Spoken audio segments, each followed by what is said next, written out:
Okay, great. A very good evening to all of you. This is Devashish Pandey and welcome you all to the next lecture of the भारतीय नागरिक सुरक्षा संहिता. Last class में हम लोग arrest के बारे में बात कर रहे थे. So I hope the concept of arrest जो हमने 50% से ज्यादा कंप्लीट कर लिया था वो आपको समझ में आया होगा. हमने शुरुआत करी थी कि अरेस्ट जो होती है वो दो प्रकार की होती है. That is arrest with warrant and without warrant. हमने देखा था विदाउट वारंट का जो है वो चैप्टर 5 है जिसमें हम सेक्शन नंबर 35 से 62 तक पढ़ते हैं. विद वारंट जो है वो 72 से 83 तक है. हमने देखा मेजरली जो पुलिस ऑफिसर होते हैं उनके पास अरेस्टिंग की पावर होती है. बट प्राइवेट पर्सन, मैजिस्ट्रेट और कुछ मिलिट्री पर्सनल्स के पास भी अरेस्टिंग की पावर होती है. ये अपन ने लास्ट क्लास में समझा था. इन एडिशन टू दैट जब हमने देखा सेक्शन नंबर 35, तो हमने देखा कि कौन सी ऐसी सर्कमस्टेंसेज हैं जिसके अंदर एक police officer without warrant arrest कर सकता है. जैसे कि अगर पुलिस ऑफिसर की प्रेजेंस में कोई कॉग्निजेबल ऑफेंस हो रहा है या फिर उसकी प्रेजेंस में नहीं हुआ है, क्रेडिबल इंफॉर्मेशन थी, 7 साल से ऊपर है तो बिना रीजंस रिकॉर्ड किए, और 7 साल से नीचे है तो उसको रीजंस रिकॉर्ड करने पड़ेंगे कि क्यों वो अरेस्टिंग कर रहा है. This is what we discussed in the last class. उसके बाद अदर ऑफेंसेस के कंटेक्स्ट में हमने देखा था कि किस प्रकार proclaimed offender, possession of stolen property, obstructing a police officer, deserter of army outside India या रेक्विजिशन पे भी police officer without warrant arrest कर सकते हैं. ये था सेक्शन 35 की कहानी. उसके बाद we moved on to the guidelines of arrest. Guidelines of arrest में हमने ये देखा कि क्या क्या चीजें पुलिस ऑफिसर को ध्यान में रखनी चाहिए with reference to the clear identification of the arresting authority, memorandum of arrest, designated police officer, right to meet the advocate, और कहीं ना कहीं अरेस्टेड पर्सन के सारे अधिकारों को भी हमने समझा था उसी के साथ. Now we are moving on to the next point. अब बात ध्यान से समझिएगा.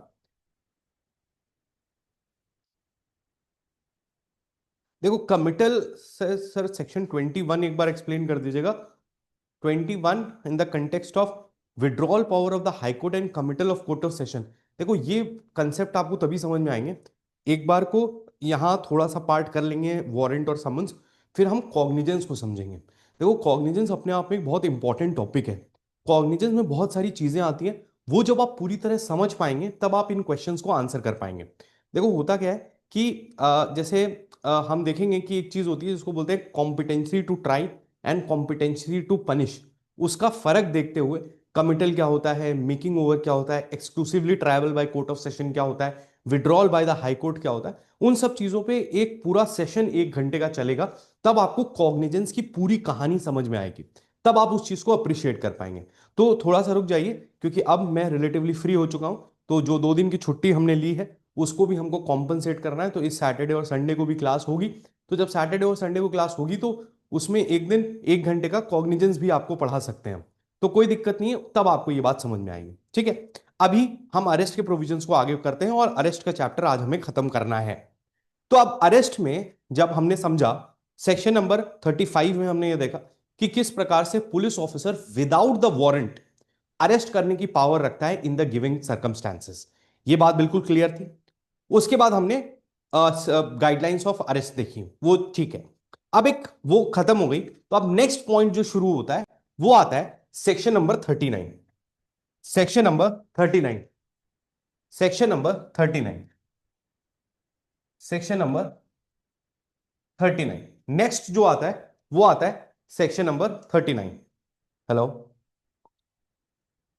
हेलो. Section number 39. ठीक है. अब देखो 39 एक अलग कहानी के बारे में बोलता है. सेक्शन 39 बोलता है कि एक बात आप समझो कि हमने 35 में ही यही बात पढ़ी थी कि अगर कॉग्निजेबल ऑफेंस किया जाता है इन the presence of the police officer तो पुलिस ऑफिसर के पास अरेस्टिंग की पावर है without the warrant. Non cognizable offence में ये लिखा हुआ था क्लॉज 2 में कि अगर आपको नॉन कॉग्निजेबल ऑफेंस में अरेस्टिंग करनी है तो आपको वारंट या मैजिस्ट्रेट का ऑर्डर चाहिए. ठीक है. अब 39 बात करता है कि अगर किसी व्यक्ति ने पुलिस ऑफिसर की प्रेजेंस में कोई नॉन कॉग्निजेबल ऑफेंस किया है, तो नॉन कॉग्निजेबल ऑफेंस अगर पुलिस की प्रेजेंस में हुआ है तो पुलिस के पास तो फिर भी पावर नहीं है to arrest that person because he has done a non cognizable offence. लेकिन अगर कोई भी व्यक्ति पुलिस ऑफिसर की प्रेजेंस में कोई नॉन कॉग्निजेबल ऑफेंस करता है और नॉन कॉग्निजेबल ऑफेंस करने के बाद पुलिस ऑफिसर उससे अगर उसका नाम और पता, नेम और रेजिडेंस पूछता है और उस नेम एंड रेजिडेंस को देने से मना करता है कोई व्यक्ति, तो ऐसी परिस्थिति में the police officer has the authority to arrest that person who has committed any non cognizable offence. तो इसके कीवर्ड्स क्या हो गए? इसके कीवर्ड्स हो गए कि अगर any person in the presence of in the presence of police officer in the presence of police officer in the presence of police officer commits a non cognizable offense, non cognizable offense। तो non cognizable offence अगर वो करता है and he refuses, और वो व्यक्ति refuses to give name और address, name name और एड्रेस, तो ऐसी परिस्थिति में the police officer has the power to arrest without warrant. तो पुलिस ऑफिसर अरेस्ट कर सकता है विदाउट वारंट, विदाउट वारंट। तो सिंपल सी बात हुई, अगर आपसे कहा जाए कि नॉन कॉग्निजेबल ऑफेंस में क्या पुलिस किसी को अरेस्ट कर सकती है विदाउट वारंट, तो generally the answer is no. But if that person has committed the non cognizable offence in the presence of the police officer and he has refused to give the name and address, तो ऐसी परिस्थिति में definitely police officer can arrest him without the warrant. ठीक बात, ये 39 में आपको समझ में आ गया। हालांकि इसमें यह भी कहा जाता है कि जब आपको नेम एंड एड्रेस मिल गया है तो आप उसको रिलीज कर सकते हो। देखो, नेम एंड एड्रेस सिर्फ इसलिए मांगा जाता है ताकि अगर कल कोई इन्वेस्टिगेशन के टाइम सामने वाले को बुलाना हो या उसको किसी भी तरीके से इन्वेस्टिगेशन के बारे में पूछताछ करनी हो या कल को उसके अगेंस्ट वारंट भी मिले, तो ऐसी परिस्थिति में police are able to identify that person. देखो, अब पुलिस ने सामने सामने नॉन कॉग्निजेबल ऑफेंस होते हुए देखा है। अब नॉन कॉग्निजेबल ऑफेंस भी ऑफेंस तो है ही है, अपराध तो है ही है, बीएनएस के अंदर वो एक ऑफेंस है, बट ग्रेविटी इस नेचर की नहीं कि उसको इमीडिएटली अरेस्ट किया जाए। लेकिन उसका नेम एंड एड्रेस इसलिए प्रोक्योर किया जा रहा है कि आगे प्रोसीडिंग्स में या इन्वेस्टिगेशन में कहीं जरूरत लगे तो we can use it, we can use it. तो ये हो गया 39। 39 के बाद आता है सेक्शन नंबर 40। सेक्शन नंबर 40,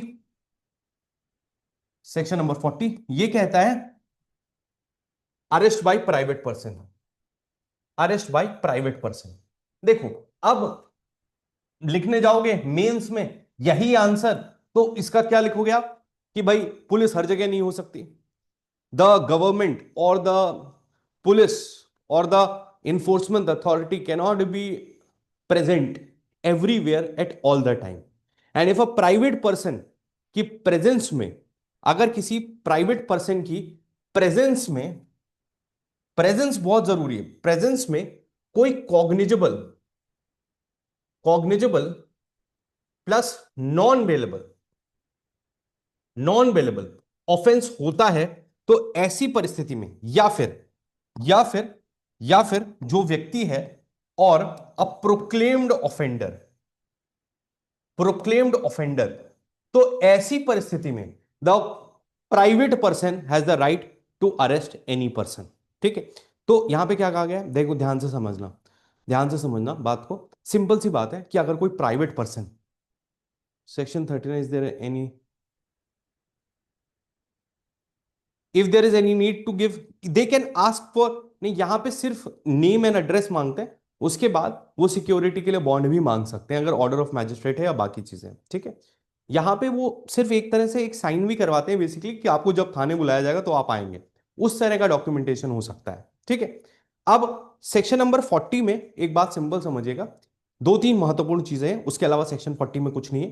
पहली चीज है कि एक पब्लिक प्राइवेट पर्सन के पास ये राइट है कि वो किसी भी व्यक्ति को अरेस्ट कर सकते हैं इफ उनकी प्रेजेंस में कॉग्निजेबल प्लस नॉन अवेलेबल और प्रोक्लेम्ड ऑफेंडर अवेलेबल है, तो ऐसे परिस्थिति में उसको अरेस्ट किया जा सकता है।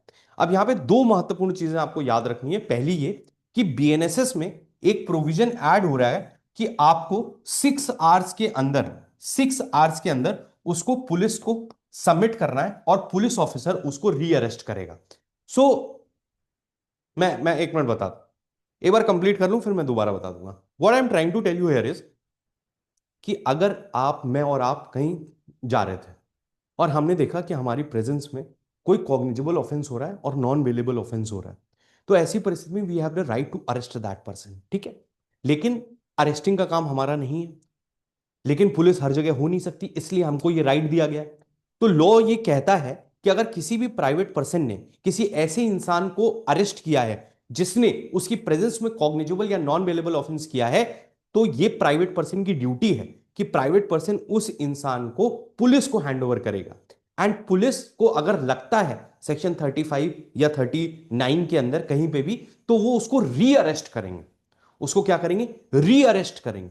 इसका यह मतलब है कि एक प्राइवेट पर्सन उसको एक तरह से डिटेंशन में रख रहा है, अरेस्ट नहीं कर रहा है। जब तक पुलिस आ नहीं जाती तब तक उसको डिटेंशन में रख रहा है प्राइवेट पर्सन, ठीक है। और जैसे ही पुलिस आ जाएगी आप उसको हैंडओवर कर दोगे और पुलिस उसको अरेस्ट करेगी सिंबॉलिकली, मतलब लॉफुली, लीगली या in the terms of law वो उसको अरेस्ट करेगी। यहां पे एक बात और समझने वाली होती है कि भाई पहले ये लिखा हुआ था सीआरपीसी में कि आप पुलिस को हैंडओवर करेंगे और पुलिस रीअरेस्ट करेगी। अच्छा, हैंडओवर करने के भी दो तरीके हो सकते हैं। या तो आप पुलिस को कॉल करके बुला लीजिए, अगर पुलिस आने में देर हो रही है या बाकी चीज हो रही है तो आप नियरेस्ट पुलिस स्टेशन में जाकर उसको जमा कर सकते हो। अब यहां पे आपको समझना है कि सीआरपीसी में कोई टाइम लिमिट नहीं दी थी। उसमें यह था कि आपको अर्लीस्ट इसको पुलिस को हैंड ओवर करना है, लेकिन बीएनएसएस में 6 आवर का टाइम लिमिट लगा दिया गया कि अगर किसी भी प्राइवेट पर्सन ने किसी को अरेस्ट किया है तो वो 6 घंटे के अंदर उसको पुलिस को हैंड ओवर करेगा। 6 घंटे तक अगर वो पुलिस को हैंड ओवर नहीं करता है तो फिर उसके द्वारा उस व्यक्ति को जिसने ऑफेंस किया था उसको अपनी कस्टडी में रखना अनलॉफुल डिटेंशन होगा और उसको उसके लिए रॉन्गफुल कन्फाइनमेंट या बाकी चीजों के लिए बीएनएस में प्रोसिक्यूट किया जा सकता है। अब दूसरा एक और सवाल आता है ये कि सर ये बात तो समझ में आ गई कि प्राइवेट पर्सन के सामने अगर कोई कॉग्निजेबल या नॉन वेलेबल ऑफेंस होता है तो वो अरेस्ट कर सकता है, या कोई प्रोक्लेम्ड ऑफेंडर है तो उसको प्राइवेट पर्सन अरेस्ट कर सकता है। बट हमेशा आपको ये बात समझनी है कि जब हमारे लॉ स्टूडेंट्स को सारे ऑफेंसेस पता नहीं है कि वो कॉग्निजेबल है या नॉन कॉग्निजेबल है, तो एक आम इंसान को कैसे पता होगा कि उसके सामने जो अपराध हो रहा है, जो ऑफेंस हो रहा है, वो एक कॉग्निजेबल या नॉन बेलेबल ऑफेंस है। और मान लीजिए अगर प्राइवेट पर्सन ने किसी को अरेस्ट कर लिया एंड इट टर्न्स आउट कि उसका जो ऑफेंस था वो कॉग्निजेबल नहीं था या बेलेबल नहीं था, तो ऐसी परिस्थिति में क्या होगा?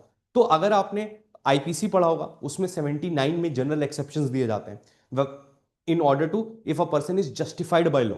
मिस्टेक ऑफ फैक्ट की बात की जाती है, जहां पे आप जस्टिफाइड बाय लॉ अपने आप को समझते हो एंड यू डू समथिंग, तो वो एक एग्जेम्पशन होता है।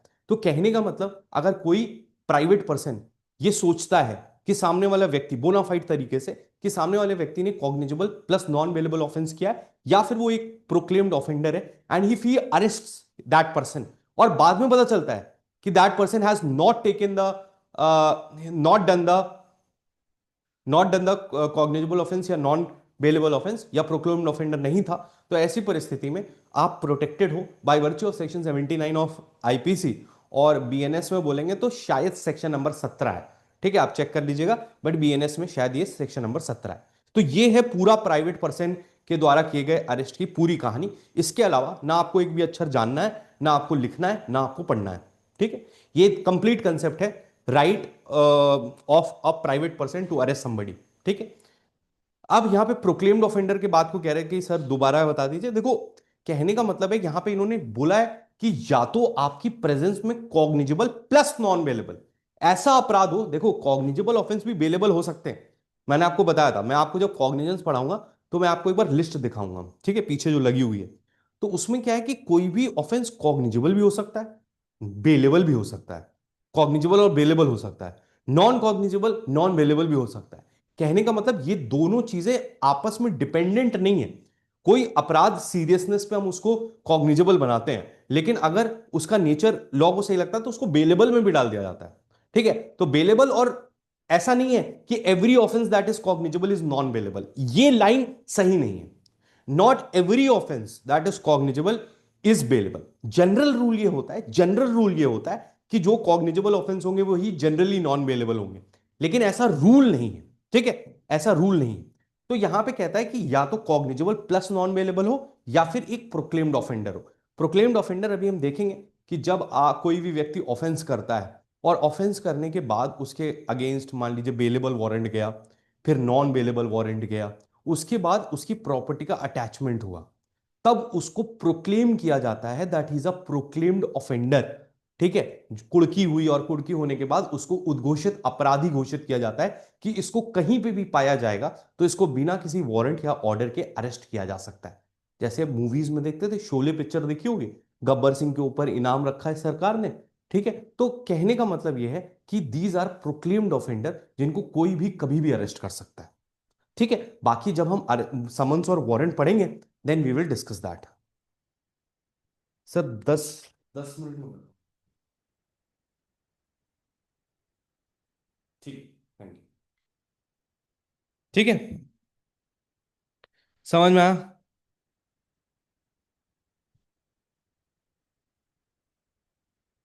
सबको समझ में आ गया ये प्रोविजन, यस और no?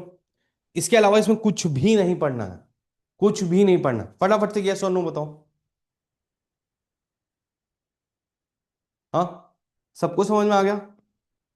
Anybody who has not understood it? ठीक है, जल्दी जल्दी, yes no yes no, thumbs up thumbs up thumbs up. मैं इतना गला फाड़ फाड़ के चिल्लाता हूँ, आपको मेरी आवाज से और चीजों से लग रहा होगा कि क्योंकि वो फंक्शन वगैरह चल रहे थे तो मैं बिल्कुल डिस्चार्ज था पूरी तरीके से, लेकिन मैंने सोचा कि मैं अब और छुट्टी नहीं कर सकता किसी भी हालत में, 2 दिन की छुट्टी बहुत ज्यादा है and I have to compensate, तो I have come here today with all the strength that I could gather. आप लोग से यस नो नहीं लिखा जाता है, हाँ? चलो, ठीक है, आगे आ जाओ। अब नेक्स्ट देखिए, section number 41, arrest by magistrate, arrest by magistrate. अब सेक्शन 41 क्या कहता है? Arrest by magistrate. मैजिस्ट्रेट से आप कब अरेस्ट कर सकते हैं? अगेन मैं आपको 2 3 चीजें बताऊंगा, ये पूरी सेक्शन जो है कंप्लीटली पूरा हो जाएगा and there will be nothing that will be left. कोई भी क्वेश्चन प्रीलिम्स मेंस कहीं पे भी है, 2 मिनट का सेक्शन है, 4 बातें हैं मुख्य जो आपको याद रखनी है। ठीक है, अरेस्ट बाय मैजिस्ट्रेट, नाम से समझ में आ रहा है, मैजिस्ट्रेट की power to arrest. Police officer का देख लिया, प्राइवेट पर्सन का देख लिया, and now we are talking about a magistrate. अब सबसे पहली चीज, जब हम मैजिस्ट्रेट की बात करेंगे तो सबके दिमाग में यह सवाल आएगा कि वो जुडिशियल मैजिस्ट्रेट है या executive. It can be judicial और एग्जीक्यूटिव, दोनों हो सकते हैं। लो, आपका पहला डाउट खत्म हो गया, जुडिशियल और एग्जीक्यूटिव हो सकते हैं, लेकिन दोनों के लिए ही ये इंपॉर्टेंट है कि वो अपनी लोकल ज्यूरिस्डिक्शन में ही ये काम कर सकते हैं। इसका ये मतलब है कि अगर लखनऊ का कोई जज है तो वो जाके दिल्ली में अरेस्टिंग नहीं कर सकता। Exactly, HPG we will be dealing proclaimed offender in detail next class. कल की क्लास में हम समन्स, वारंट और प्रोक्लेम्ड ऑफेंडर ये तीनों चीजों को खत्म करेंगे, तो कल प्रोक्लेम्ड ऑफेंडर पढ़ाया जाएगा, डिटेल में पढ़ाया जाएगा। ठीक है, तो चिंता मत करिए। मैं आपको कह रहा हूं कि अरेस्ट बाय मैजिस्ट्रेट, मैं कह रहा हूं मैजिस्ट्रेट की पावर टू अरेस्ट। पहली बात, मैजिस्ट्रेट जुडिशियल हो सकता है, एग्जीक्यूटिव हो सकता है। दूसरी बात, वो अपनी लोकल ज्यूरिस्डिक्शन में ही अरेस्टिंग कर सकते हैं। इसका ये मतलब है कि अगर अगर कहीं और का जज है तो वो नहीं कर सकते अरेस्टिंग यहां पे। ठीक है, मतलब द आइडिया इज कि you cannot have it outside your local jurisdiction. ठीक है, उसके बाद अब यहां पे 2 चीजें आती हैं। अब आप बहुत बेहतरीन, मैं आपको डिफरेंस बता रहा हूं, आप जब बेयर एक्ट को पढ़ेंगे घर जाके और आपको ये बात समझ में आई होगी, तभी आप बेयर एक्ट में लिखी उस बात को समझ पाएंगे। देखिए, 2 सिचुएशंस में a magistrate has the power to arrest. पहला पहला हेलो जी, जी कौन बोल रहा है? बेटा अभी, हाँ हाँ, अभी मैं क्लास में हूँ, मैं आपसे आधे 1 घंटे बाद कॉल पे बात करता हूँ। ठीक है, थैंक यू, सॉरी।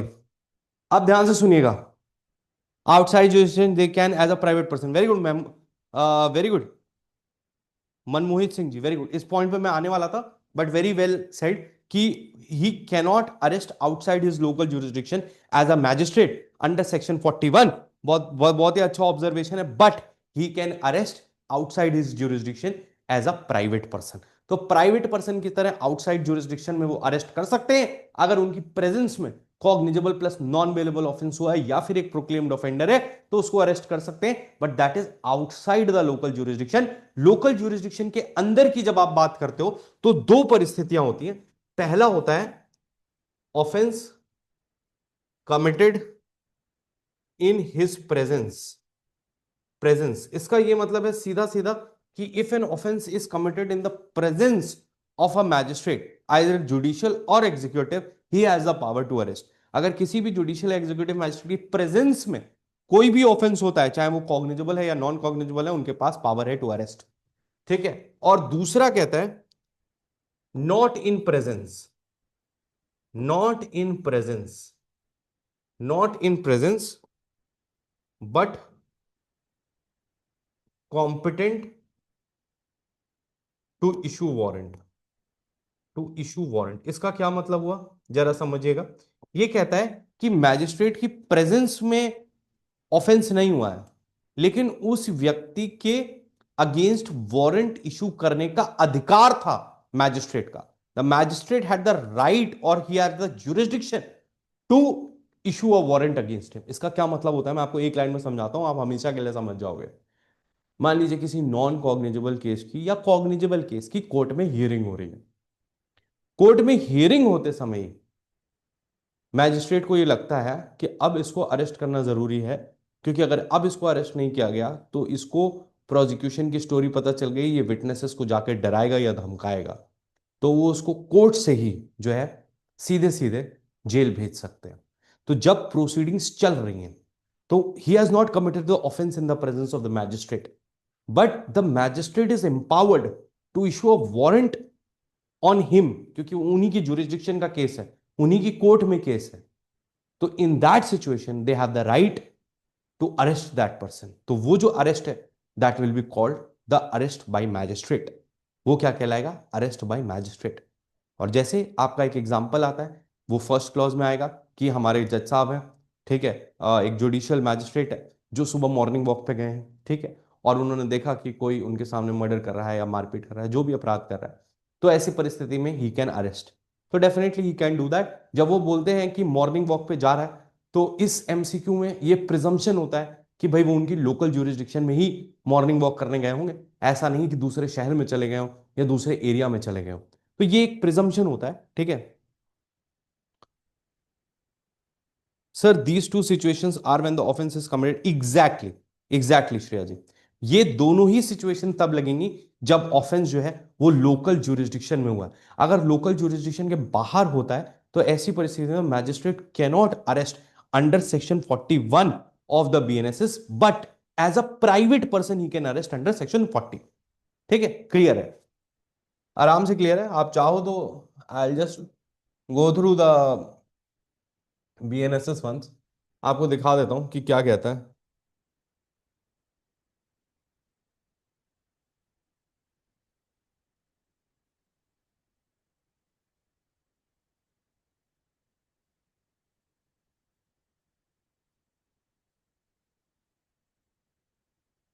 जल्दी से देख लो, बस 1 मिनट का है, कुछ ज्यादा नहीं है।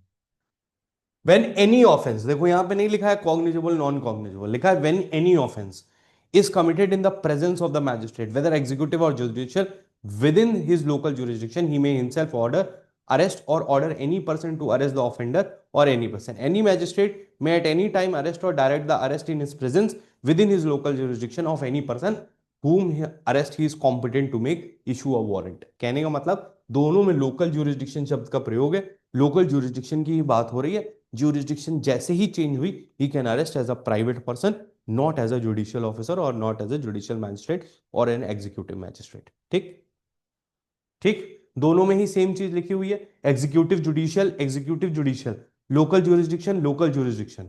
ठीक है, तो इसमें कोई भी डाउट नहीं है, इसीलिए मैंने ये चार्ट बनाया जिससे आपको ये बात सरलता से समझ में आ जाए और कभी कंफ्यूजन नहीं हो। अब आप जब उसको जल्दी जल्दी में पढ़ते हो तो फिर आप सारी चीजें मिक्स कर लेते हो, लेकिन आप इस तरीके से पढ़ोगे तो जब आप आंसर्स लिखोगे या एमसीक्यू सॉल्व करोगे तो आपके दिमाग की ट्रेनिंग उस हिसाब से होगी। ठीक है। Sir the magistrate arrest that person then he will be the party in this case, no no no, he will not be a party. Arrest करने वाला पार्टी थोड़ी होता है, पुलिस थोड़ी पार्टी होती है। कम देखो, कंप्लेंट टेनेंट तो कोई और होगा ना, और अक्यूज्ड कोई और होगा, he will not be a party, he has the power to arrest.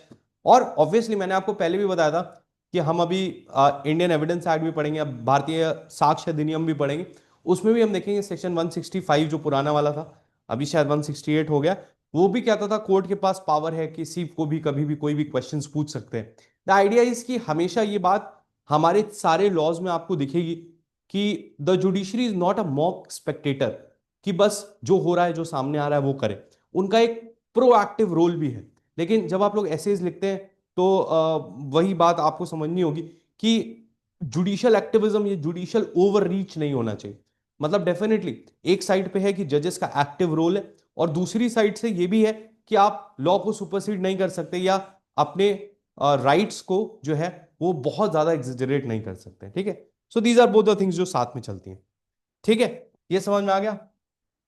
इसके बाद rights of arrested person, rights of arrested person, वैसे तो अपन ने इसमें से कई सारे राइट्स जो हैं वो डिस्कस कर लिए हैं ऑलरेडी जब हमने गाइडलाइंस ऑफ अरेस्ट देखा है, क्योंकि guidelines of arrest not presence वाला समझ नहीं आया, प्लीज रिपीट। देखो नॉट प्रेजेंस का मतलब है, देखो एक पार्ट तो कह रहा था if the offence has been done in the presence of the judicial और the executive magistrate he has the power to arrest, वो तो समझ में आ गया। दूसरा है कि ऑफेंस उनकी प्रेजेंस में नहीं हुआ है, ऑफेंस उनकी प्रेजेंस में नहीं हुआ है, लेकिन फिर भी वो अरेस्ट कर सकते हैं। तो उसका जो एग्जाम्पल होता है सबसे अप्रोप्रिएट एग्जाम्पल, कि भाई कोई ऑफेंस करके आया और उसके बाद किसी जज की कोर्ट में वो बैठ के मतलब उसका ट्रायल चल रहा है, बट ट्रायल में उनको लगता है कि now is the time to arrest him because he is trying to manipulate the trial और मैनिपुलेट द इन्वेस्टिगेशन या कोई भी चीज, तो they have the power to arrest him. या मान लीजिए एडिशनल प्रोसिक्यूशन, अभी हम पढ़ेंगे, एक चीज होती है जिसको हम कहते हैं एडिशनल प्रोसिक्यूशन, आगे आएगा। 319 था पुराना, या बीएनएस वाला एक बार, बीएनएसएस वाला एक बार देखना पड़ेगा। ज्यादा डिस्टरबेंस तो नहीं हो रहा है? I am really sorry, I don't know from where this party people have come अचानक से, और तेज तेज म्यूजिक बजा रहे हैं। ठीक है, तो एंड अभी तो 10 नहीं बजा है, खैर 8 बजा है, बट आई होप सो कि बहुत ज्यादा तेज नहीं है, मतलब you are able to comprehend what I am saying. थोड़ा सा अगर चल जाएगा तो very good, we can't hear anything, perfect, I can hear only, ठीक है, ग्रेट। तो हाँ, great, noise cancellation, noise cancellation microphone I have, या ठीक है, चलो ग्रेट। तो मेरी बात समझ में आ गई आपको, मेरी बात समझ में आ गई आपको। तो मैं आपको समझाना क्या चाह रहा था, मैं आपको यही समझाना चाह रहा था कि सवाल क्या था सर, ये भी हो सकता है where he is competent he directs any person to arrest. देखो, एक आज एक सवाल और भी किसी और का भी आया था, आप लोग बहुत ज्यादा, असल में होता क्या है ये सभी स्टूडेंट्स के साथ होता है, और कहीं ना कहीं शुरुआत की कुछ क्लासेस में मुझे ये बात समझानी पड़ती है कि मेरे प्यारे बच्चों, आप सब एडवोकेट्स हो, आप सब लॉ लॉ स्टूडेंट्स हो, तो आपका थोड़ा सा आदत भी होता है, बाय नेचर भी होता है कि हर बात का, हमारे यहाँ जैसे बोलते हैं ना, बाल की खाल निकालना। तो आपके दिमाग में बहुत सारी चीजें आती हैं, अगर आपको एक लाइन बताई जाए तो आपको लगेगा ये भी हो सकता है, वो भी हो सकता है, वो भी हो सकता है, वो भी हो सकता है। But then again we have to understand that our object is to clear the exam, not to become a PhD scholar on one topic. ठीक है, on one topic. So the idea is कि जितनी बातें मैं बता रहा हूँ they are more than enough for you to understand. ये आप समझ लो, आराम से पेपर निकल जाएगा, थोड़े केस लॉज वगैरह पे काम करेंगे, बट वो केस लॉज और एनालिटिकल क्वेश्चन सॉल्व तभी हो पाएंगे जब आपको बेसिक कंसेप्ट क्लियर होंगे। तो जो मैं बता रहा हूँ उसको सुनते जाओ, बहुत ज्यादा करने को अपन कर सकते हैं एक ही टॉपिक पे, बट फिर उसका कोई मतलब नहीं रह जाएगा, करेक्ट? ठीक है, ठीक है। Direct any other person to arrest, देखो डायरेक्ट एनी अदर पर्सन तो है ही, डायरेक्ट एनी अदर पर्सन का मतलब है कि जज या मैजिस्ट्रेट जो होगा वो खुद जाके जरूरी नहीं किसी को पकड़े, वो बोल सकता है पुलिस वाले को या वहां पे जो भी प्राइवेट पर्सन है इसको पकड़ो, तो जज है ना, वो खुद थोड़ी दौड़ के पकड़ेगा, वो तो किसी को बोल सकता है, तो that is fine, that is fine. और वो तो हमने पीछे अभी पढ़ा ही था, जो आपको 31 से 33 तक मैंने सेल्फ स्टडी के लिए दिए थे, उसमें दिया था ना कि पुलिस या जुडिशियल मैजिस्ट्रेट या किसी भी पब्लिक ऑफिसर को असिस्ट करने की हर एक इंसान की ड्यूटी होती है।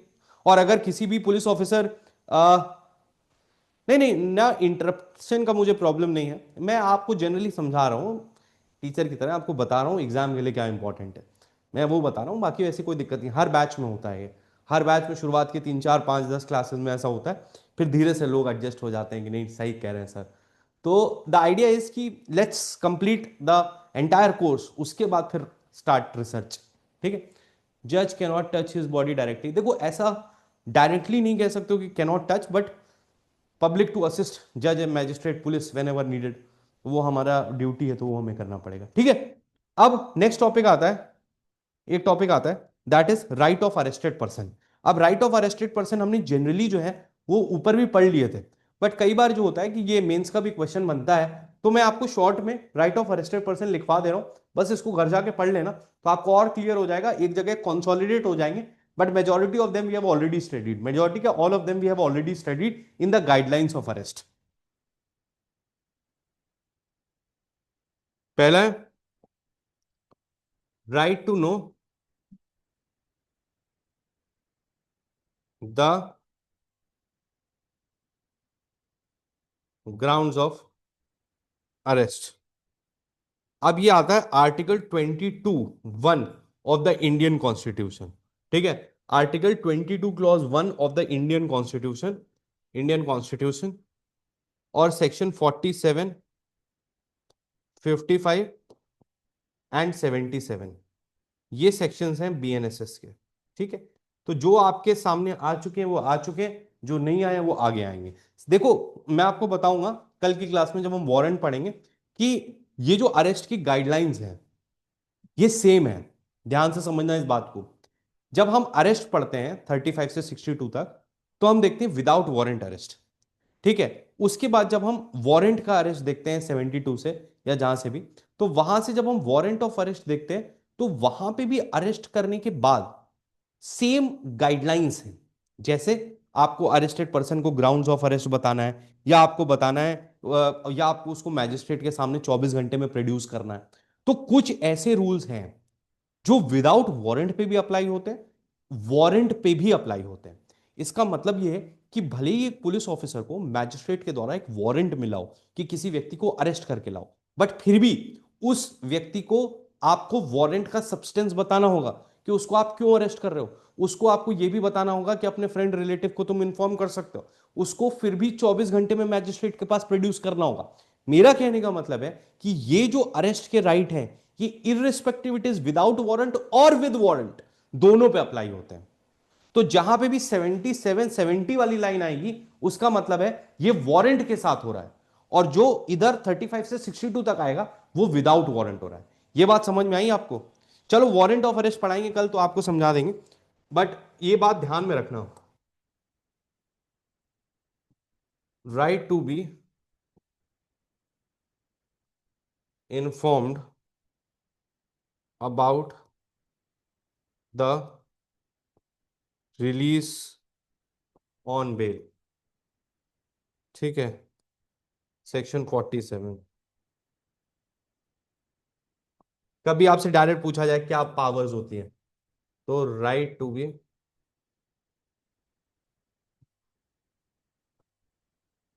Produce before magistrate in 24 hours,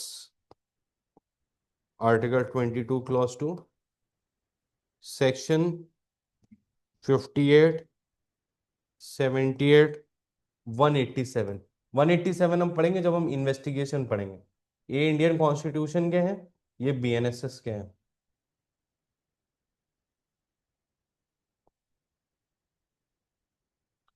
right to consult a legal practitioner, right to consult a practitioner, article 22 clause 1 Indian constitution. नहीं यार 22 क्लॉज 2 होगा, एक बार चेक कर लेना, ये थोड़ा सा, नहीं 3 होगा, एक बार देख लेना ना। ये थोड़ा सा सब क्लॉज दिक्कत हो गया मुझे लग रहा है। Section 38 and section 340। अब 340 क्या है? स्टेट लीगल एड प्रोवाइड करता है, वो हम देखेंगे ठीक है आगे चल के। बट ये उसके राइट है, even an arrested person has a right to get free legal aid. ये कंसेप्ट 340 वाला तभी आएगा। ठीक है। देखें क्या कह रहे हैं। Supreme Court strengthened the right of arrest person in landmark ruling. In a major Supreme Court has reaffirmed that a personal liberty is a constitutional mandate, not a procedural formality. Correct. वो तो मैंने बताया ही था ना कल आपको कि सारी चीजें कि बैलेंसिंग का एक खेल है। राइट टू लाइफ आर्टिकल 21 आप वॉयलेट नहीं कर सकते, है ना? समझ में आया? ठीक है। और उसके बाद right to be examined by medical practitioner, section 53। अभी इसको देखने वाले हैं हम लोग। ठीक है, 22 वन ही है। ओके ओके, ठीक है, 22 वन ही है। ठीक है फिर, my bad, it is 22 one only. ठीक है, समझ गए? ये 5 राइट है। कभी कभी मेंस में क्वेश्चन आ जाता है, तो आपको पता होने चाहिए। एक जगह पे अपन ने कर लिया तो आपको कोई दिक्कत नहीं आएगी। ठीक है,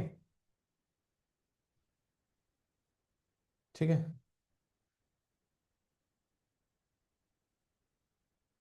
ठीक है, देख लीजिएगा। चलिए, अब एक नेक्स्ट टॉपिक हम पढ़ने जा रहे हैं, दैट इज मेडिकल एग्जामिनेशन। ये लास्ट टॉपिक है मोर और लेस अरेस्ट का।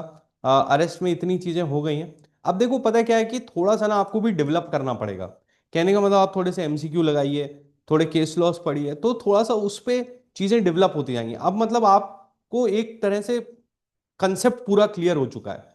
अब माइन्यूट चीजें इधर उधर से कुछ आ गई, तो वो आपको अपना दिमाग लगा के सॉल्व करनी होंगी, है ना? ये है तो रिलीज ऑन बेल, ये लिख दिया है बेटा, 47।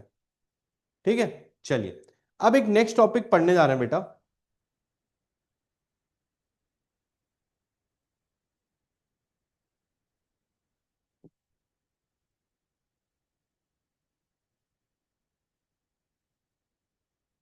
अब एक नेक्स्ट टॉपिक अपन पढ़ने जा रहे हैं, दैट इज मेडिकल एग्जामिनेशन। ठीक है, मेडिकल एग्जामिनेशन।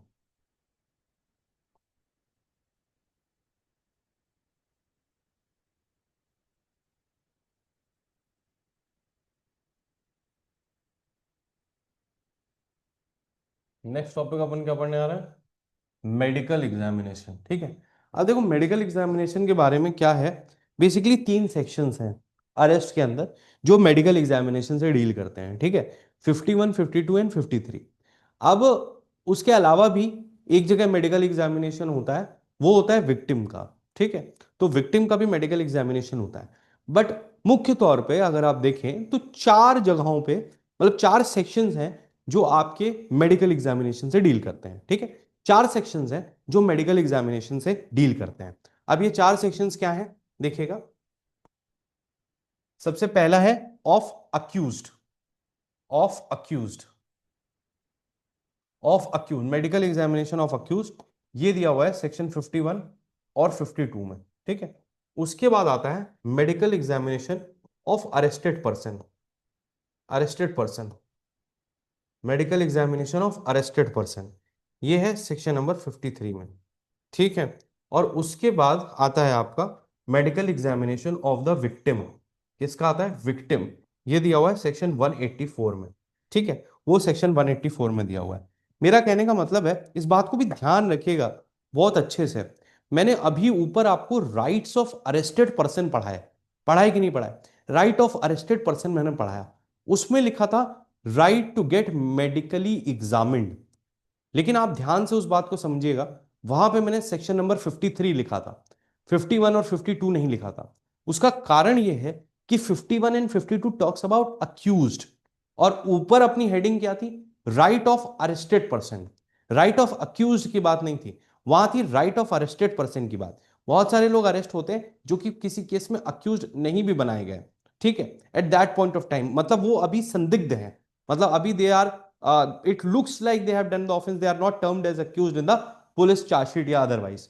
तो ये अरेस्टेड पर्सन सब पे लगेगा, और 184 जो है वो विक्टिम की बात करता है। ठीक है, कभी ऐसा हो सकता है कि किसी व्यक्ति को अरेस्ट किया गया, किसी शक पर उसको अरेस्ट किया गया, लेकिन थोड़ी देर उससे बातचीत करने के बाद और उसके इन्वेस्टिगेशन करने के बाद ये लगा कि he is not the accused, तो उसको रिलीज कर दिया गया, but he is still arrested person. समझ में आ रहा है मेरी बात को? तो अक्यूज और अरेस्टेड पर्सन दो अलग अलग टर्म्स हैं, आप इसको इंटरचेंजेबली यूज नहीं कर सकते हैं। तभी हमने ऊपर देखा था कि अरेस्टेड पर्सन के राइट में मेडिकल एग्जामिनेशन था। खैर, ये तो चलो आई गई बात हो गई, ये तो मतलब कंसेप्चुअल बात हो गई। अब क्वेश्चन पे आते हैं, मतलब जो आपके बनते हैं पेपर में। अब मेरी बात ध्यान से सुनना। मेडिकल एग्जामिनेशन, ठीक है, मेडिकल एग्जामिनेशन तीन लोगों का हो सकता है, अक्यूज्ड का, अरेस्टेड पर्सन का और विक्टिम का। ठीक। जो अक्यूज का एग्जामिनेशन है 51 में और 52 में, ठीक है, ये क्या कहता है कि भाई अक्यूज का एग्जामिनेशन पुलिस ऑफिसर की रिक्वेस्ट पे होगा। ठीक है। इसका ये मतलब है कि जब भी पुलिस को लगता है कि किसी को भी हमने अरेस्ट किया है, तो उसका मेडिकल एग्जामिनेशन जरूरी है, so that this report can be helped in investigation and further in trial. तो पुलिस ऑफिसर्स जो हैं वो 51 और 52 में अरेस्टेड पर्सन का, सॉरी अक्यूज्ड का एग्जामिनेशन कराते हैं। ठीक है, मेडिकल एग्जामिनेशन। 51 और 52 में अंतर सिर्फ इतना है, अभी मैं लिखवाऊंगा। 51 और 52 में अंतर सिर्फ इतना है कि 51 जनरली ऑफेंसेस की बात करता है और 52 रेप के ऑफेंडर या अटेम्प्ट टू रेप के ऑफेंडर्स जो होते हैं उनके बारे में बात करता है। इसका मतलब है अगर किसी भी व्यक्ति ने कोई ऑफेंस कमिट किया है विच इज नॉट रेप और attempt to rape, so his medical examination will be done under section 51 by the on the request of the police officer. लेकिन अगर उसने रेप या अटेम्प्ट टू कमिट रेप किया है, तो ऐसी परिस्थिति में his examination will be done under 52। ठीक है, तो 51 और 52 में ये फर्क है, मुख्य फर्क है, बाकी हम डिटेल देखेंगे। 53 जो है वो बात करता है medical examination of an arrested person. ये एक स्टैट्यूटरी राइट है जनरली, मतलब अब उसको एज अ कई कई जजमेंट्स में कहा गया है कि मैटर ऑफ राइट नहीं है, बट अगर किसी को भी अरेस्ट किया गया है तो वहां पे उसका मेडिकल एग्जामिनेशन किया जाता है फॉर द पर्पज ऑफ कि कल को पुलिस के ऊपर एलिगेशन ना आए कि पुलिस ने इसको मारा, पीटा या इसके साथ टॉर्चर किया, या फिर मान लीजिए उसकी लड़ाई हुई थी अरेस्टेड पर्सन की, या मान लीजिए अरेस्टेड पर्सन ने मर्डर किया था, तो जब मर्डर किया था तो पहले लड़ाई झगड़ा हुआ था, तो उसके जो बॉडी पे मार्क्स हैं, जो इंजरीज हैं, वो ट्रायल में मदद करेंगी एक अरेस्टेड पर्सन की, जो कि बाद में अक्यूज निकल भी सकता है और नहीं भी निकल सकता है। तो दोनों परिस्थितियों में जो 53 का एग्जामिनेशन है वो एक अरेस्टेड पर्सन का होता है। ठीक है, और 184 में विक्टिम की बात की गई है। तो मेरा कहने का मतलब है कि आपके दिमाग में एक मैप होना चाहिए कि सर 51, 52, 53 और 184 ये चार प्रोविजंस हैं जहां पे मेडिकल एग्जामिनेशन होता है। 51, 52 अक्यूज्ड की बात करता है, ठीक है, 53 बात करता है अरेस्टेड पर्सन की और 184 विक्टिम की बात करता है। ठीक है, क्योंकि विक्टिम को अरेस्ट नहीं किया जाता है, विक्टिम को जनरली अरेस्ट नहीं किया जाता है, इसलिए अरेस्ट के चैप्टर में इसको नहीं डाला गया, इसको डाला गया इन्वेस्टिगेशन के चैप्टर में, क्योंकि यहां पे हम अरेस्ट की बात कर रहे हैं। चैप्टर 5 अरेस्ट से डील कर रहा है, और विक्टिम को आप अरेस्ट नहीं करते हो, जनरली नहीं करते हो। विक्टिम ही कल्प्रिट निकले, इस तरह का कुछ अजीब हो जाए उसकी बात अलग है, जनरली विक्टिम को तो नहीं अरेस्ट करते हो ना, अक्यूज को अरेस्ट करते हो। तो अरेस्ट के प्रोविजंस में विक्टिम का एग्जामिनेशन नहीं दिया हुआ है, विक्टिम का एग्जामिनेशन दिया हुआ है इन्वेस्टिगेशन में, इसलिए ये 184 में दिया हुआ है। ठीक है, अब हम देखेंगे कि 51, 52 क्या कहते हैं और फिर देखेंगे कि 53 क्या कहता है। देखो सेक्शन नंबर 51 फटाफट से देखो। सेक्शन नंबर 51, सेक्शन नंबर 51 क्या कहता है? मेडिकल एग्जामिनेशन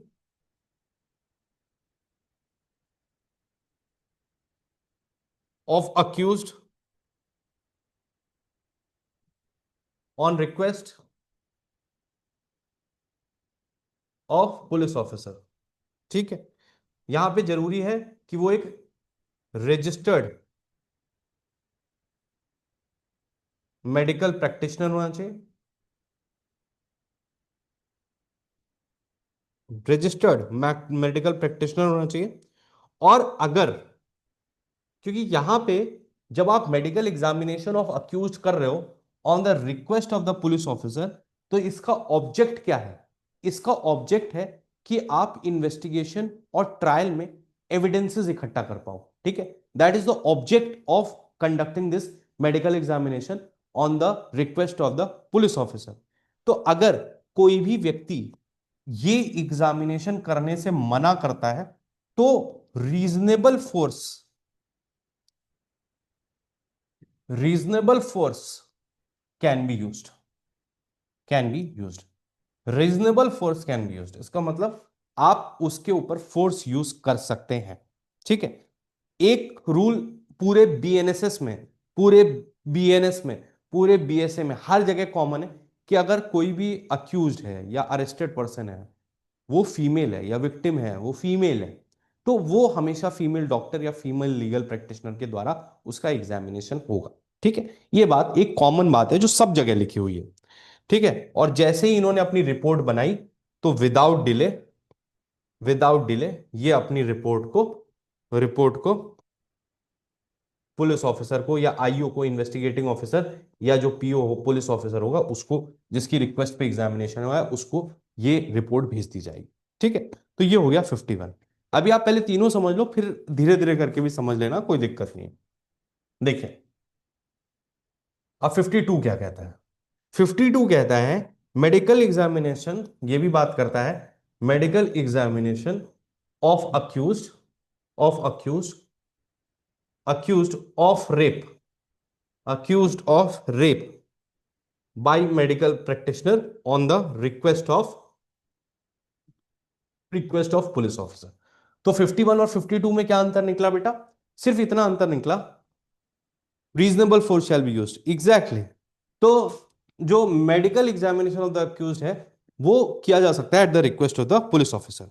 यहां पे जो बात लिखी हुई है, जो फर्क है 51 और 52 में, बेसिकली आप कह सकते हो कि 51 और 52 को अलग अलग क्यों किया गया। उसका कारण यह है कि यहां पे आपको कोशिश करनी है कि जो आपका रजिस्टर्ड मेडिकल प्रैक्टिशनर है, ठीक है, वो आपका किसी गवर्नमेंट हॉस्पिटल का होना चाहिए, या बेसिकली किसी म्युनिसिपल लोकल बॉडी का कोई हॉस्पिटल होना चाहिए, या गवर्नमेंट एफिलिएटेड कोई हॉस्पिटल होना चाहिए, वहां का रजिस्टर्ड मेडिकल प्रैक्टिशनर होना चाहिए। लेकिन अगर आपको कोई भी ऐसा गवर्नमेंट हॉस्पिटल का रजिस्टर्ड मेडिकल प्रैक्टिशनर नहीं मिलता है, तो फिर आप 16 किलोमीटर की दूरी के अंदर किसी भी प्राइवेटली प्रैक्टिस करने वाले रजिस्टर्ड मेडिकल प्रैक्टिशनर के से भी इसका एग्जामिनेशन करवा सकते हो। ठीक है, इसमें बस दो तीन चीजें और हैं। इसका आइडिया ये है क्योंकि ये रेप के ऑफेंस है, सीरियस नेचर के ऑफेंस है, और बहुत सारी चीजों पे डिपेंड करते हैं, तो यहां पे आपको एक प्रिसाइज कंक्लूजन देना होगा कि अपराध हुआ है या नहीं हुआ है, ऑफेंस हैज बीन कमिटेड और नॉट। और थोड़ी सी ये डिटेल्ड रिपोर्ट होती है, इसमें इनफैक्ट टाइमिंग भी लिखा जाता है कि किस टाइम से किस टाइम तक एग्जामिनेशन हुआ, एग्जामिनेशन कितनी देर चला, और एग्जामिनेशन की सारी डिटेल्स जो है वो यहां पे मेंशन की जाती है, और मेंशन होते ही आपको जो रिपोर्ट है उसको आईओ को सबमिट करना होगा, इन्वेस्टिगेटिंग ऑफिसर या police officer. So what I am trying to tell you कि 51 and 52 are identical to a certain extent. The only difference between section 51 and 52 lies here is कि 51, any registered medical practitioner can do the medical examination, whereas under section 52 we see that a registered medical practitioner of a government hospital or a hospital run by any local body, जो आपकी municipal corporation होती हैं या उनके कोई अस्पताल होते हैं, म्युनिसिपल जो भी आपके यहाँ कमेटी है, कॉर्पोरेशन है, विधान वो परिषद है, कोई भी जो भी है, उसके द्वारा अगर होते हैं तो उनसे कराया जाएगा। और रिपोर्ट जो होगी वो थोड़ी डिटेल्ड होगी, प्रिसाइज कंक्लूजन होगा, टाइमिंग होगी, ये सारी चीजें जो है यहां पे एडेड। इसके बाद 53 कहता है medical examination of arrested person by medical officer. 53 जो है वो एक अलग बात बोलता है, 53 एक अलग बात बोलता है, ये बोलता है अरेस्टेड पर्सन की, कोई भी पर्सन जो अरेस्टेड किया जाएगा, अरेस्टेड पर्सन का शैल शब्द का प्रयोग है मेडिकल एग्जामिनेशन किया जाएगा। ठीक है, यहां पे भी जो आपको मेडिकल ऑफिसर रखना है, यहां पे शब्द यूज है medical officer in service of state और सेंट्रल गवर्नमेंट। ठीक है, और by any registered medical practitioner. और इसकी जो कॉपी है वो अरेस्टेड पर्सन को दी जाएगी, अरेस्टेड पर्सन और नॉमिनेटेड पर्सन को। यह है कहानी 53 की। ये टोटल जो है 51, 52 और 53 की कहानी है। देखिए एक बार, पढ़िए, चाहिए तो एक बार बेयर एक्ट से भी देखिए क्या कह रहा है इसमें।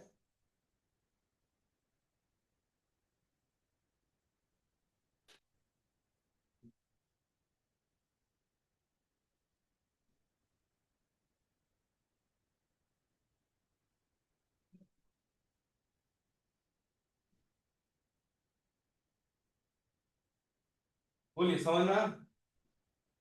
Sir reasonable sir under section not mandatory examined by the section 51 not mandatory examined by the registered medical practitioner. यही तो कह रहे हैं कि खुद से पढ़ोगे कंफ्यूज होगे। क्या कह रहे हो 51 में?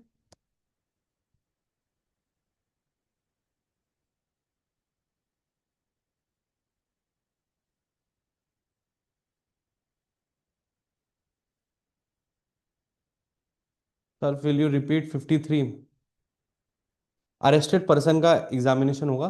इसमें जो 53 है इसका फर्क ये है कि 53 बेसिकली ये कहता है कि जब आप इसमें रजिस्टर्ड मेडिकल प्रैक्टिशनर की जरूरत नहीं है, मतलब रजिस्टर्ड मेडिकल प्रैक्टिशनर की जरूरत नहीं है। स्टेट या सेंट्रल गवर्नमेंट के जो अस्पताल होते हैं वहां पे जो ऑन ड्यूटी डॉक्टर हैं, कंपाउंडर हैं, या जो भी क्या नाम है मेडिकल ऑफिसर अवेलेबल है, भले चाहे वो एक रजिस्टर्ड मेडिकल प्रोफेशनल है या नहीं है, एक रजिस्टर्ड मेडिकल ऑफिसर है सेंट्रल गवर्नमेंट या स्टेट गवर्नमेंट के अस्पताल में, उसके द्वारा भी आप इसकी जांच कर सकते हैं। क्योंकि ये जो अरेस्टेड पर्सन की एग्जामिनेशन हो रहा है ना, इसका काम है कि उसके बॉडी पे क्या मार्क्स हैं, उसको मतलब कोई अगर मेजर इंजरी नहीं है तब उसका बेसिक चीजें की एक रिपोर्ट बन रही है, ठीक है। तो ये उतनी इंपॉर्टेंट नहीं होती है जितनी 51 और 52 होती है, ठीक है। तो इसको इसीलिए लाइट रखा गया है, हल्का रखा गया है, ठीक है। तो मेरा कहने का मतलब है अब आपको याद हो जाना चाहिए, तीन सेक्शन है 51, 52, 53। 51 बात करता है अक्यूज की, 52 बात करता है अक्यूज की, 53 बात करता है अरेस्टेड पर्सन की, और 184 बात करता है विक्टिम की। 51 और 52 में सिंपल अंतर है कि 51 में कोई भी ऑफेंस है और 52 में रेप और अटेम्प्ट टू कमिट रेप है, ठीक है। 53 की कोई बात ही नहीं है, 53 बात करता है अरेस्टेड पर्सन की। साथ में 51 और 52 में क्या फर्क है? 51 में कोई भी रजिस्टर्ड मेडिकल प्रैक्टिशनर हो सकता है 51 में, और 52 में आपके गवर्नमेंट रन हॉस्पिटल या लोकल बॉडीज के द्वारा चलाए गए हॉस्पिटल्स का ही रजिस्टर्ड मेडिकल प्रैक्टिशनर हो सकता है। और 53 में कोई भी हो सकता है, कोई भी रजिस्टर्ड या कोई भी मेडिकल ऑफिसर हो सकता है स्टेट गवर्नमेंट या सेंट्रल गवर्नमेंट के हॉस्पिटल का। बस इतना बात आपको याद रखना है। There is no other point of discussion on these three sections. बहुत इंपॉर्टेंट नहीं है, बेसिक है, बट ये मेडिकल प्रैक्टिशनर इधर उधर गवर्नमेंट हॉस्पिटल, इसमें लोग कंफ्यूज हो जाते हैं, इसके चक्कर में इनके आंसर्स गलत होते हैं। मैंने आपको बहुत सरलता से इसको जो है बाइफरकेट करके समझा दिया। बोलो, आपको समझ में आया? समझ में आया? एक बार देख लीजिए, हम ब्रेक ले रहे हैं 5 मिनट का। थैंक यू, परीजिए। चलिए, तो अब जरा आ जाइए फटाफट से, केस लॉस की लिस्ट बनाएंगे अपन। केस लॉस, जो इंपॉर्टेंट केस लॉस है, देखो केस लॉस का एक सिंपल कंसेप्ट है कि भाई केस लॉस खत्म नहीं हो सकता है, ठीक है। किसी भी टॉपिक पे, किसी भी उस पे there is no end to the number of case laws. But कुछ बेसिक केस लॉस मैं आपको क्लास में बताता रहूंगा। इसके बाद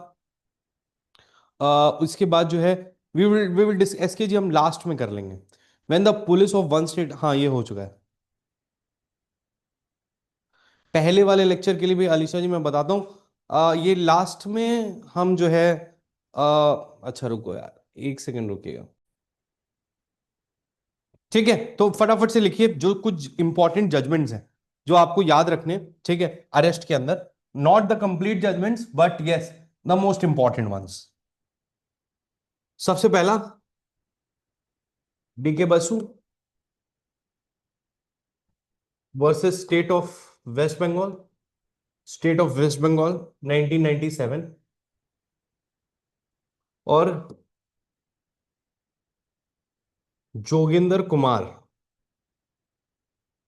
versus state of UP, state of UP, ठीक है। ये Joginder Kumar state of UP और डीके बसु के जो जजमेंट्स हैं, they talked about the guidelines of arrest, ठीक है। बेसिकली क्या हुआ है कि ये बात कर रहे थे गाइडलाइंस ऑफ अरेस्ट के, गाइडलाइंस ऑफ अरेस्ट। तो ये जो गाइडलाइंस ऑफ अरेस्ट थी ये इन केस में दी गई थी, दोनों कस्टोडियल डेथ से रिलेटेड थे। तो अल्टीमेटली बात वहीं पे आके फंस रही थी कि पुलिस का विजिबल मार्क होना चाहिए, मेमोरेंडम ऑफ अरेस्ट होना चाहिए, फ्रेंड को बताना चाहिए, फैमिली को बताना चाहिए, 24 घंटे में प्रोड्यूस करना चाहिए, जो जो याद आए सब इसमें लिख देना। अगर मेंस में आए तो ये सब इसमें कहा गया था। तो हुआ क्या था बेसिकली, ये जोगिंदर कुमार और डीके बसु में ये गाइडलाइंस ले डाउन की गई थी। 2009 के सीआरपीसी के अमेंडमेंट से, मैंने आपको पहले भी बताया था, ये सारी गाइडलाइंस को सीआरपीसी में इनकॉर्पोरेट कर लिया गया। और बीएनएसएस जब बना तो बीएनएसएस ने उसको वापस से इंक्लूड कर लिया, तो कोई दिक्कत नहीं है। इसके बाद नेक्स्ट जजमेंट जो आपको याद रखना है वो है Arnesh Kumar versus state of Bihar. State of Bihar, ये भी जो है कुछ फंडामेंटल्स ऑफ अरेस्ट की बात करता है। किसकी बात करता है? Fundamentals of arrest. कि भाई अरेस्ट को मतलब राइट टू लाइफ के साथ कवर करते हो। मैं चाहूँ तो आपको पढ़ के भी सुना देता हूँ कि इसमें क्या एग्जैक्टली जो है चीजें कही गई थी गाइडलाइंस ऑफ अरेस्ट के लिए। अरनेश कुमार ने जैसे समझाया था, एक तो अरनेश कुमार 498 ए आईपीसी डोमेस्टिक वायलेंस से भी मतलब क्रुएलिटी की बात करता था 498 ए में भी, दैट कि police officers not to automatically arrest when the case is filed under 498 A.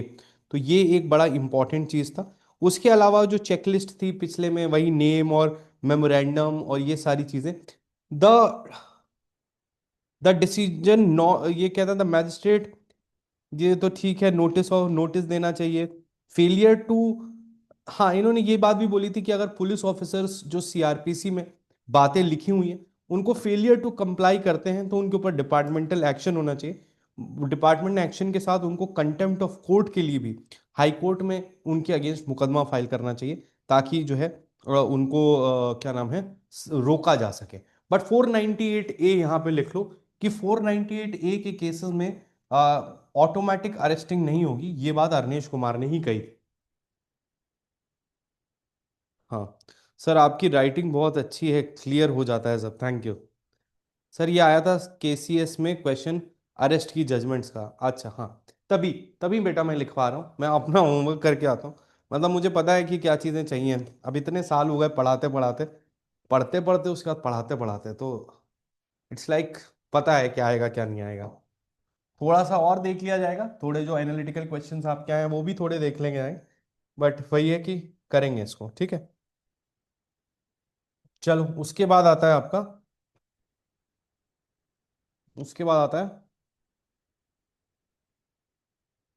Delhi judicial services association, association versus state of Gujarat.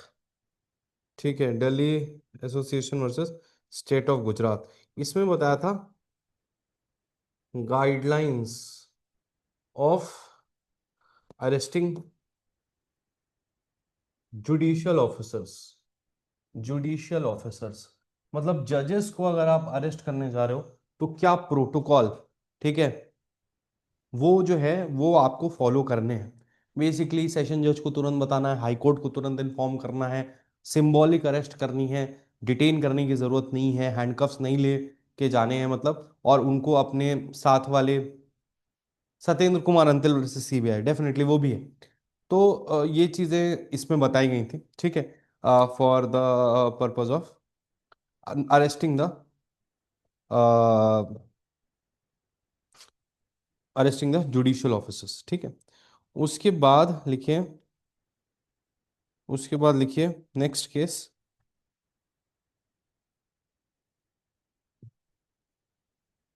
Next case लिखिए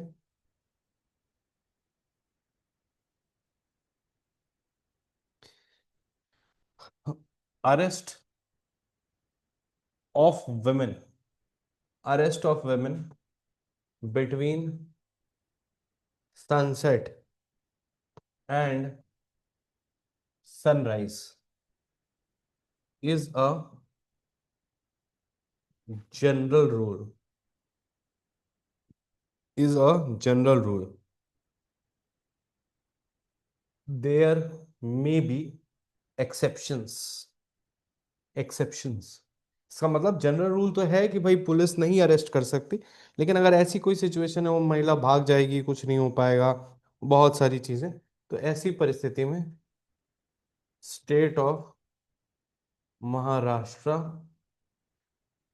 versus Christian community welfare council of India.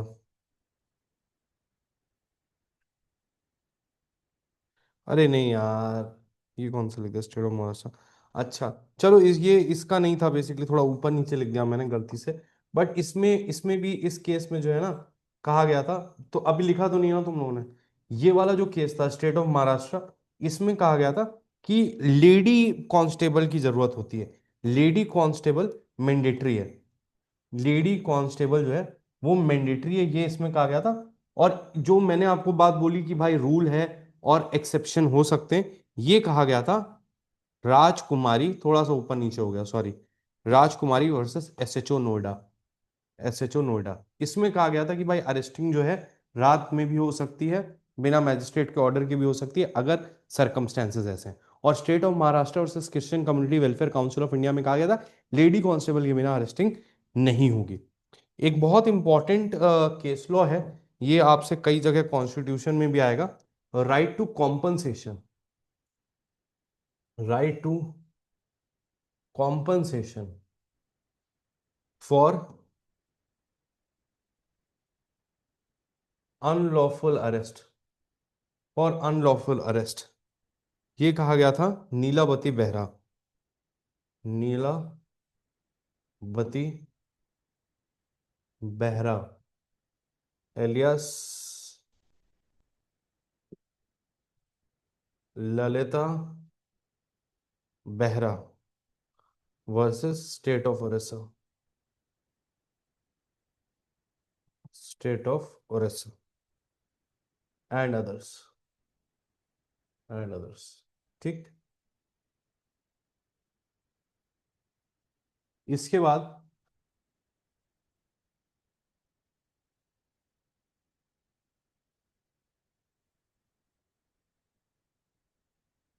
Sir advocates को handcuff कर सकते हैं, अब तो कर ही सकते हैं, अब तो जो है ये चीज ऐड ही हो गई है।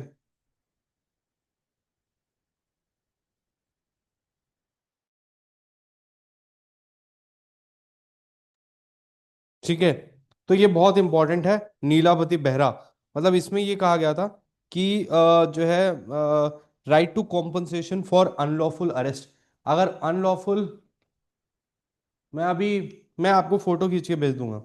ठीक है, तो Nilavati Behera versus alias Lalita Behera versus state of Odisha and others. ठीक है, उसके बाद एक और केस है जो आपको याद रखना है, ये भी बहुत इंपॉर्टेंट केस है। वो कहता है कि if there is a seizure from the arrested person, तो immediately report to magistrate on seizure. अगर कुछ भी मिलता है कि उसके पास से स्टोलन प्रॉपर्टी, हथियार या जो कुछ भी, तो वो आपको तुरंत रिपोर्ट करना है मैजिस्ट्रेट को। Kasturi Lal Ralia Ram Jain, Jain versus state of UP, versus state of UP, versus state of UP, versus state of UP, versus state of UP. ठीक है, लिखिए।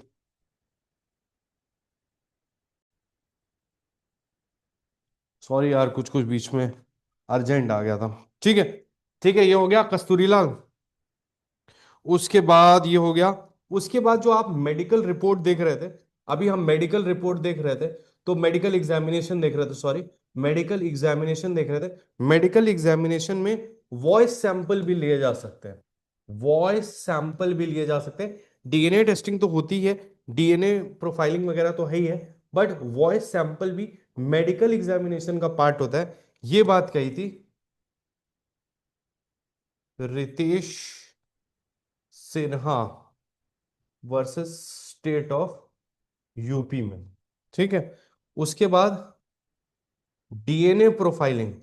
डीएनए प्रोफाइलिंग का लैंडमार्क जो केस है, DNA profiling is a part of investigation, is a part of investigation, ये बात कही गई है। अरे यार, Mukesh and others versus state of NCT of Delhi. ठीक है। कस्तूरी लाल बेसिकली जो केस था, उसमें बेटा कस्तूरी लाल का केस ये था कि वो पुलिस मालखाने में सामान सामान जमा होता है बेसिकली। जब किसी भी व्यक्ति को अरेस्ट किया जाता है तो उसके पास जो भी चीजें मिलती हैं उसको पुलिस मालखाने में जमा किया जाता है। अभी क्या हुआ, एक व्यक्ति को पकड़ा गया जिसके पास स्टोलन प्रॉपर्टी थी और उसको पुलिस मालखाने में जमा किया गया, और उसके बाद पुलिस मालखाने में चोरी हो गई। पुलिस मालखाने में चोरी हो गई और पुलिस वालों को पकड़ा गया कि भाई ये क्या चल रहा है। तब से ये नियम बनाया गया कि भाई अब अगर आप कोई भी सीजर करते हो किसी भी अरेस्टेड पर्सन से, तो आपको उसको इमीडिएटली पुलिस को रिपोर्ट, मैजिस्ट्रेट को रिपोर्ट करना है कि भाई हमने इस व्यक्ति को पकड़ा, इसके पास इतना सोना मिला या ये मिला नहीं मिला, जो कुछ भी मिला आपके मालखाने में जो भी जाएगा उसकी इंफॉर्मेशन आपको मैजिस्ट्रेट को देनी है, अपने एरिया मैजिस्ट्रेट को। ठीक है। That was the case. उसके बाद नेक्स्ट है हेबियस कॉर्पस, जो मैं आपको कल समझा रहा था। Habeas corpus against illegal arrest. Illegal arrest Bhim Singh versus state of JNK. Bhim Singh versus state of JNK. Bhim Singh versus state of JNK, ये क्या बात करता है? ये बात करता है आपके habeas corpus writ against the illegal arrest. अगर कोई इलीगल अरेस्टिंग हुई है तो उसमें हेबियस कॉर्पस रिट जो फाइल होती है उसके बारे में जो है वो ये कहा जाता है। ठीक है। चलो, उसके बाद एक और केस था।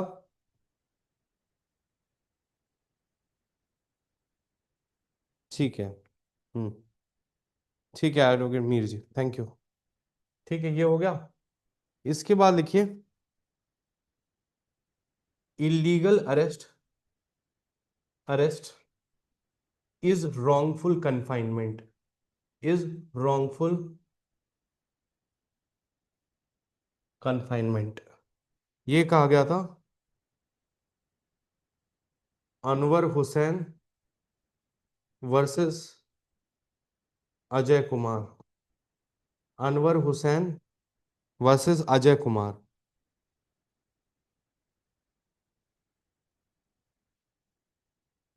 अरेस्टेड पर्सन को production before magistrate, production before magistrate is a constitutional mandate. मतलब किसी भी जिसको अरेस्ट किया गया मैजिस्ट्रेट अप्रोच करना बहुत जरूरी है। Khatri versus state of Bihar. State of Bihar. शारी वबई, मैं भेज दूंगा, कोई बात नहीं, लिस्ट भेज दूंगा। वर्सेस अब्दुल रजाक। अब्दुल रजाक। उसके बाद Pawan versus sub inspector of police. ठीक है। ये थे सारे ही केस जो थे वो आपके अरेस्ट, प्रोड्यूसिंग द क्या arrested person to the magistrate within 24 hours. कोई बात नहीं, जिनके पूरे नहीं लिख पाए हैं कोई दिक्कत की बात नहीं है, I will send the photo of it. तो यहाँ पे अपना अरेस्ट का जो प्रोविजन है वो पूरी तरह खत्म होता है। अरेस्ट का टॉपिक हमने खत्म कर लिया है। अब कुछ चीज़ें आपको इम्प्रोवाइज करनी पड़ेंगी डेफिनेटली रीसेंट जजमेंट्स के साथ, या जब हम जजमेंट्स डिस्कस करेंगे रीसेंट वाले तो उसमें आएंगी। बट इन बातों को ध्यान में रख के अगर आप अरेस्ट के पूरे चैप्टर को पढ़ते हैं और आप एमसीक्यू सॉल्व करते हैं तो मुझे लगता है 90% ऑफ द क्वेश्चंस तो सॉल्व हो जाएंगे। ठीक है, तो आप इसको पढ़िए। कल की क्लास में हम पढ़ेंगे समन्स, वारंट और प्रोक्लेम्ड ऑफेंडर। ये तीनों ही चीज़ें कल की क्लास में ख़त्म करी जाएंगी। तो कल की क्लास इंपॉर्टेंट है। और कल अभी क्या कौन सा दिन है? अभी तो कल फ्राइडे है ना।